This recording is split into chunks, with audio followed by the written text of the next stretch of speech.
Hello, Steve here. I've been reading Jeremiah this summer. I don't read the Bible every day, and Jeremiah is a long book, over, 50 some odd chapters. I'm up to around chapter 35 right now. And I don't know what really prompted me to read it, but I thought, well, I haven't read a prophet in a while. And Jeremiah is a prophet, was a prophet.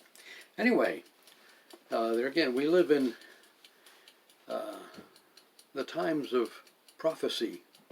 All times were times of prophecy. But anyway, I want to get through this, and I don't know when my timer will go off.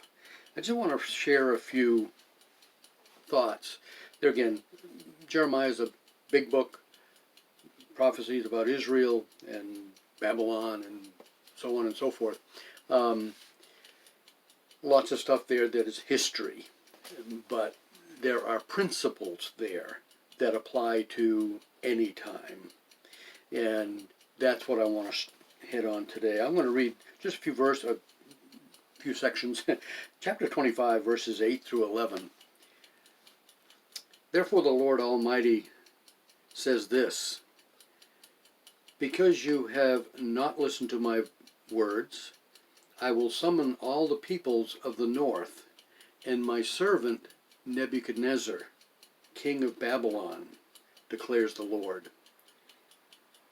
And I will bring them against this land and its inhabitants, and against all the surrounding nations.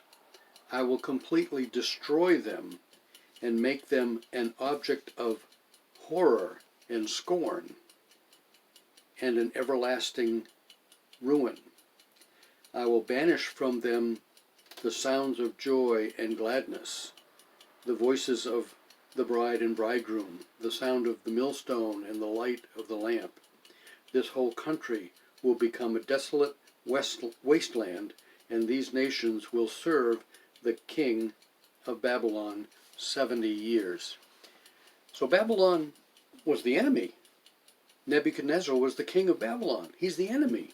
Yet God says, my servant Nebuchadnezzar. That's like telling, I need to move on. Think about that. In chapter 29,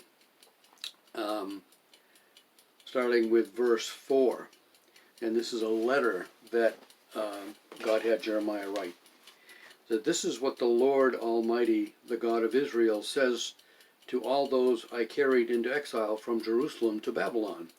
Build houses and settle down, plant gardens and eat what they produce. Marry and have sons and daughters. Find wives for your sons and give your daughters in marriage, so that they too may have sons and daughters. Increase in number there. Do not decrease.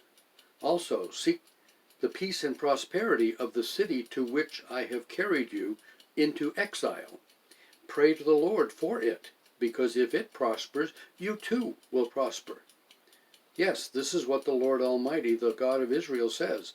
Do not let the prophets and the diviners among you deceive you. Do not listen to the dreams you encourage them to have. They are prophesying lies to you in my name. I have not sent them, declares the Lord. We have a lot of people who claim to be prophets these days.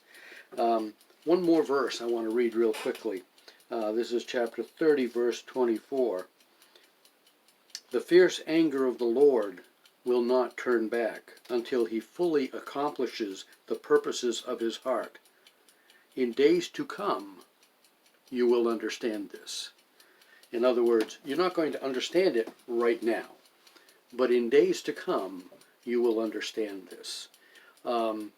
We may have a lot of stuff to get through here in America, in the world today. We don't know what's coming. We hear a lot of prophecies, good and bad. Which ones are really from God? God's going to use whom he chooses to use to carry out his plan.